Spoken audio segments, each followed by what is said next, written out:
രാവിലെ തന്നെ നാട്ടിൽ മലമ്പാമ്പ് വന്നു എന്നൊരു ന്യൂസ് സ്പ്രെഡായി. കേട്ട പാതി കേൾക്കാത്ത പാതി ഞാനും അമ്മച്ചിയും കൊച്ചും കൂടെ അടുത്ത വീട്ടിൽ ചെന്നു. ആ ചേച്ചിക്കാണ് ഇവിടുത്തെ പ്രധാന സ്ഥലങ്ങളൊക്കെ അറിയുക. അപ്പോൾ അവരുടെ വീട്ടിൽ നിന്ന് കുറച്ച് പോയാൽ മതി ഈ മലമ്പാമ്പിനെ കണ്ടു എന്ന് പറഞ്ഞ സ്ഥലത്തേക്ക്. അപ്പോൾ തൊഴിലുറപ്പിലെ ചേച്ചിമാരാണ് രാവിലെ തന്നെ വന്ന് അവർ ക്ലീൻ ചെയ്യാൻ കാട് വെട്ടാൻ വന്നപ്പോഴാണ് ഇത് കണ്ടത്. അപ്പോൾ ബ്ലാക്ക് കളറിൽ ആദ്യം ആമയാണെന്ന് വിചാരിച്ച്, പിന്നെ നോക്കിയപ്പോൾ അവർക്ക് മലമ്പാമ്പാണെന്ന് മനസ്സിലായി. പിന്നെ അപ്പം തന്നെ സ്പോട്ടിൽ അവർ ആൾക്കാരെ അറിയിച്ചു. ഫോറസ്റ്റിൽ നിന്ന് ആൾക്കാർ വന്ന് അതിനെ പിടിക്കാൻ വരുന്നതാണ് പറഞ്ഞത്. അപ്പോൾ ഞങ്ങൾ വിചാരിച്ചു ഇതുവരെ ശരിക്കും കണ്ടില്ല, സൂം ചെയ്താണ് നോക്കുന്നത്, തലയെവിടെയാണോ വാലെവിടെയാണോ. അപ്പോൾ കൊച്ചിനാണെങ്കിൽ ഒന്നും മനസ്സിലാവണമില്ല. പാമ്പെന്ന് പറയുന്നുണ്ട്, കുറച്ച് ദൂരെയാണ് അവൾ നിർത്തിയേക്കുന്നത്. അവൾ ഓരോ സംശയങ്ങൾ അമ്മയോട് ചോദിക്കുകയാണ്. അപ്പോൾ എന്തായാലും അവർ വന്ന് പിടിക്കുന്നത് ഒന്ന് കാണാമെന്ന് വിചാരിച്ചു. ഇതുവരെ കണ്ടിട്ടില്ല, ടി വിയിലും ഫോണിലും ഒക്കെ കണ്ടിട്ടുള്ളൂ. അപ്പോൾ നമ്മുടെ നാട്ടിൽ വന്നപ്പോൾ ജസ്റ്റ് ആ ഒരു സെലിബ്രിറ്റീനെ ഒന്ന് കാണാമെന്ന് വിചാരിച്ചു. ആൾക്കാർ ഒരുപാട് പേര് വരുന്നുണ്ട്, കണ്ട് ഓരോരോ അഭിപ്രായങ്ങൾ പറഞ്ഞ് ഇങ്ങനെ കോലും കൊണ്ടൊക്കെ ദൂരെ നിന്ന് നല്ല ഡയലോഗ്സൊക്കെ അടിച്ച് വിടുന്നുണ്ടായിരുന്നു. അപ്പോൾ കുറച്ച് നേരം ഞങ്ങൾ വെയിറ്റ് ചെയ്തിട്ട് കുറച്ച് മാറി നിന്നു, ഇനി അവർ വരട്ടെ എന്ന് വിചാരിച്ചു. കൊച്ചാണെങ്കിൽ പോന്നും പറഞ്ഞ് അമ്മച്ചീനെ ഉന്തി വിടുമായിരുന്നു. പാമ്പിനെ കാണാൻ നമുക്ക് പേടിയൊന്നും ഉണ്ടായിരുന്നില്ല. നല്ല വലിയ ഒരു മലമ്പാമ്പായിരുന്നു അത്.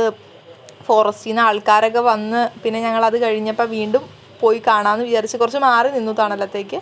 പിന്നെ അവരൊക്കെ വന്ന് നല്ല ഒരു സംഘടനം, വലിയ പരിപാടി പാടായിരുന്നില്ല.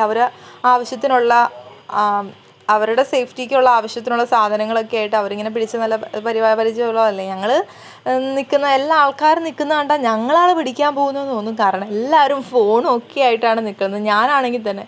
പക്ഷേ കുറച്ച് കഴിഞ്ഞപ്പോൾ ആ പാമ്പ് അങ്ങോട്ടും ഇങ്ങോട്ടൊക്കെ ഓടിപ്പോയിട്ടുണ്ടായിരുന്നു. അപ്പോൾ തന്നെ ഞങ്ങൾ ഓടി. അത് ഞാൻ എടുത്തില്ല, ഫോൺ ഒക്കെ എറിഞ്ഞിട്ടാണ് ഓടിയത്. പിന്നെ പെട്ടെന്ന് പോയി തന്നെ ആൾക്കാർ പിടിച്ച്. പാമ്പിനെ പിടിക്കുന്നതിന് മുമ്പ് തന്നെ അവർ ആവശ്യത്തിന് വേണ്ട നിർദ്ദേശങ്ങളൊക്കെ പറഞ്ഞ ആൾക്കാർ ഒരുവിധം അകലത്തിൽ നിർത്തിയിരുന്നു. എങ്കിലും എപ്പോഴാണ് ഈ പാമ്പിൻ്റെ സ്വഭാവം മാറാമെന്നറിയില്ല. ആളിങ്ങനെ റെസ്റ്റിലായിരുന്നു. പിന്നെ അപ്പുറ വശത്തുള്ളവർക്കാണെങ്കിൽ ശരിക്കും സൂം ചെയ്ത് എടുക്കാൻ പറ്റി. എനിക്ക് ഈ വശത്തായതുകൊണ്ടും ഇനി പാമ്പിന് ഫോട്ടോ എടുക്കാനായിട്ട് നമുക്ക് അപ്പുറത്തേക്ക് കടക്കാൻ പറ്റില്ലല്ലോ, അതിവിടെ ഒരു വഴിയില്ല സത്യത്തിൽ. വേറൊരു കുടിയുടെ ഇപ്പറയാണ് ഞാൻ നിൽക്കണത്. അതുകൊണ്ട് എനിക്കത് എടുക്കാൻ പറ്റിയില്ലല്ലോ. അവരെയാണെങ്കിൽ പരിചയമില്ല അപ്പുറം നിൽക്കണവരോട്. പിന്നെ ഞാൻ എന്ത് ചെയ്യുന്നത് വെച്ചാൽ ഒരു ചേട്ടൻ എന്നെ വീഡിയോ എടുത്തു. അങ്ങനെയാണ് എനിക്ക് കിട്ടിയത്. ഇനി പാമ്പിനെ കറക്റ്റായിട്ടുള്ള ഫോട്ടോ. ചെറുതായിട്ട് പുല്ലൊക്കെ അനങ്ങുന്ന കാണുമ്പോൾ നമുക്ക് ചെറുതായിട്ട് പേടിയാവുന്നുണ്ട്. എങ്കിലും വലിയ കുഴപ്പമില്ലാണ്ട് ആദ്യമായിട്ട് കാണാനുള്ള ഒരു ഈ പിടിക്കുന്നത് കണ്ടോ. എല്ലാവരും ഇങ്ങനെ ഭയങ്കര ആവേശത്തിൽ. ആ ചേട്ടനാണെങ്കിൽ എനിക്ക് മറിഞ്ഞു നിൽക്കാം. ചേട്ടാ, ഇനി ആ ചേട്ടൻ മാറിയ പാമ്പിനെ ഞാൻ എപ്പോൾ കാണാനാണാവോ. വീണ്ടും ഈ ആൾക്കാർ പിടിക്കാൻ തുടങ്ങുന്നുണ്ട്. കുറേ ശ്രമം നടക്കുന്നുണ്ടെങ്കിൽ വേഗം പിടിക്കാൻ സംഭവം ചെയ്യുന്നുണ്ടായിരുന്നു.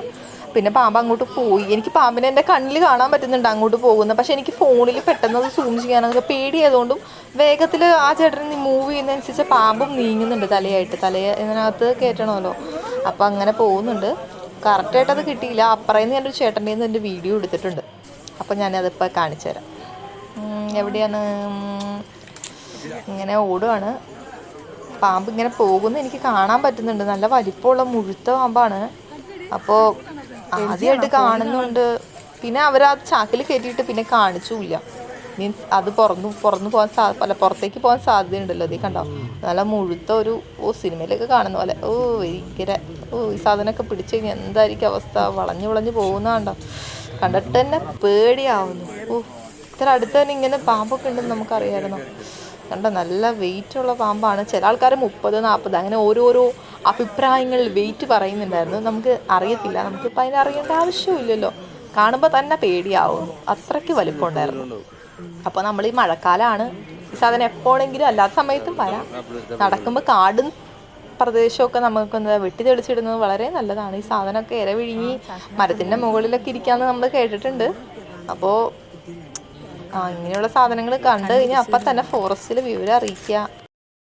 പാമ്പിനെ കിട്ടിയപ്പോൾ തന്നെ അത് നന്നായിട്ട് സഞ്ചിയൊക്കെ നന്നായിട്ട് സെക്യൂറാക്കി വെക്കുന്നുണ്ടായിരുന്നു. പിന്നെ അതിൽ നിന്ന് വേറെ മാറ്റുന്നില്ലാത്തത് കൊണ്ട് ഞങ്ങൾക്ക് പിന്നെ വീഡിയോ എടുക്കാനുള്ള അവസരമൊന്നും ഇല്ലയെന്ന് മനസ്സിലായി. അപ്പോൾ പയ്യെ പോകാമെന്ന് വിചാരിച്ചു. അപ്പോൾ എല്ലാവർക്കും ഈ വീഡിയോ ഇഷ്ടപ്പെട്ടാൽ നിങ്ങൾ ലൈക്ക്, ഷെയർ, സബ്സ്ക്രൈബ് ചെയ്യുക. അപ്പോൾ ഇനിയുള്ളൊരു വീഡിയോയിൽ പാമ്പിൻ്റെ വീഡിയോ വരാതിരിക്കാൻ ശ്രമിക്കാം. പാമ്പൊന്നും കാണാതിരിക്കട്ടെ. അപ്പോൾ പിന്നെ കാണാം.